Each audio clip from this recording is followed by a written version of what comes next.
My mother abused me emotionally my whole life, and then she physically attacked me while I was pregnant, and I finally took action and cut her out of my life completely. Hi Reddit, I'm 30 years old, and I've been dealing with a lifetime of emotional abuse from my mother, Linda. And I need to share my story because I've finally reached a breaking point, and I'm not sure if I'm doing the right thing. Growing up, my older sister, Lily, was always the golden child. She was everything my parents wanted her to be: pretty, outgoing, sociable, and effortlessly popular. I, on the other hand, always felt like the second daughter, the backup, who could never quite measure up. Linda, my mom, made sure I knew it. She would constantly compare me to Lily, belittling my achievements and even my appearance. No matter how hard I tried, nothing was ever good enough. I was quieter, more introverted, and I loved books and school. But to my mom, these things didn't matter. While Linda and my dad, David, seemed proud of Lee, I was pushed to the background. Even when I got great grades, my accomplishments were downplayed. Lily, who was never really good in school, got all the praise. I learned to seek validation from anyone other than my parents. But it never felt like enough. At the time, I didn't realize that the emotional neglect I was feeling was actually abuse.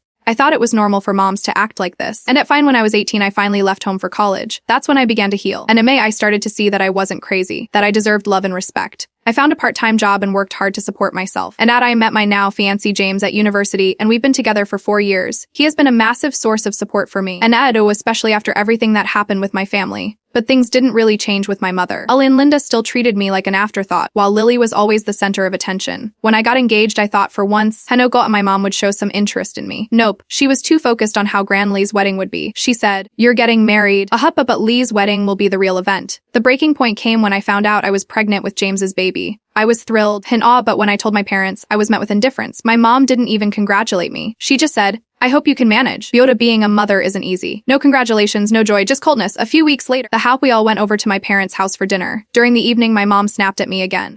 She made a cruel comment about my weight gain, saying I would never look as good as Lily did when she was pregnant. Then, necked me out of nowhere. She kicked me in the stomach, hard enough to knock the breath out of me. I staggered back and had a feeling a sharp pain and panic immediately setting in. My dad was in the other room, and by the time I gathered the strength to say anything, it was too late. I ended up in the emergency room, but thank God, my baby was fine. The doctors confirmed that I'd been hurt, but that the baby was unharmed. However, I wasn't fine. At that, my world came crashing down. The person I had always tried to earn love from had just attacked me physically, and I couldn't excuse it anymore. I called James. He rushed to the hospital to meet me. He was furious. How would I told him everything? How my mom had never treated me like I mattered. How she'd always belittled me, and how she had just physically harmed me. He insisted I press charges. I was hesitant, but I knew I couldn't let this slide anymore. I called him the next day. I called my dad and confronted him. I told him that I couldn't live in a home where my mother was physically abusive. But he was shocked, but he didn't defend her. He just stayed quiet. That silence spoke volumes. I ended up pressing charges. My mom was arrested for felony assault, and it was a nightmare. She tried to make it seem like it was an accident, like I was exaggerating, but I had witnesses and I had proof. And the emotional neglect and cruelty I endured over the years finally caught up with her. First updating, and everyone, I want to thank everyone who has commented and offered support. It's been a really difficult time, but I'm starting to feel more clarity on everything that's happened. The legal proceedings are still ongoing, and I've been keeping a low profile since I went public with my mom's actions. Here's the thing I didn't mention in my original post when I was in the hospital after the attack, I had to come to terms with something that had been festering for years. I had spent so much trying to get my mom's approval, trying to make her love me. And I realized that I didn't need to keep hurting myself by trying to make her love me back. And I've had a lot of people ask if I've talked to my dad about what happened.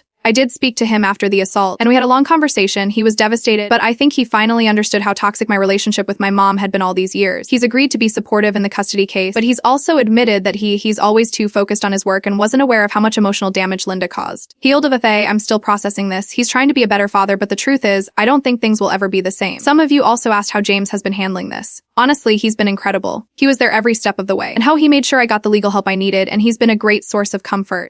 We're planning on moving forward with our lives and focusing on our future. We're both really excited about the baby, and I feel like I'm finally in a safe space, surrounded by people who love and support me. Why many people have asked why I didn't cut ties with my mom sooner, and why I didn't press charges immediately. But I think part of me was still holding on to the hope that one day she would love me the way I needed. Ellen and I wanted so badly to believe that there was some version of her that could be a good mom. But after everything that happened, and I've realized I deserve more than empty promises. I deserve to feel safe and loved. That's why I've decided to cut ties for good. But I know it's hard, but I know it's the right thing to do. Second updating, it's been a couple of months, and I'm feeling stronger. The legal battle is still happening, but I've learned a lot through this process. First, I want to thank everyone who supported me during the hardest time of my life. Reading your messages made me feel less alone, and it made me realize that I'm not the only one going through this kind of family turmoil. However, I've been talking to a therapist and working through the trauma, and I feel like I'm starting to heal. I don't know if I'll ever fully forgive my mom, but I'm learning to accept that I don't need to. As for my dad, Elvin, things have changed a lot. He's been a lot more present in my life and he's genuinely trying to be better, but I know that our relationship will never be the same. I've had to grieve the dad I thought I had and accept the reality that he wasn't the protector I thought he was. But he's trying now, and that counts for something. James and I are doing great. We've decided to move to a new city for a fresh start, and just the two of us and the baby. We're excited about the future, and I finally feel like I'm in control of my own life. I haven't heard from my mom since the legal proceedings started. I don't know if I'll ever hear from her again, but I'm not worried, and I'm building my own family now, and I won't let her hurt me anymore. Eating. A lot of people have asked what I'm gonna do if my mom ever reaches out again. Honestly, I don't know. But I've learned that I have the right to decide what's best for me. I don't need to keep forgiving people who keep hurting me. And if she ever tries to contact me, I'll have to make that decision in the moment. But for now, I'm focused on moving forward and creating the life I deserve.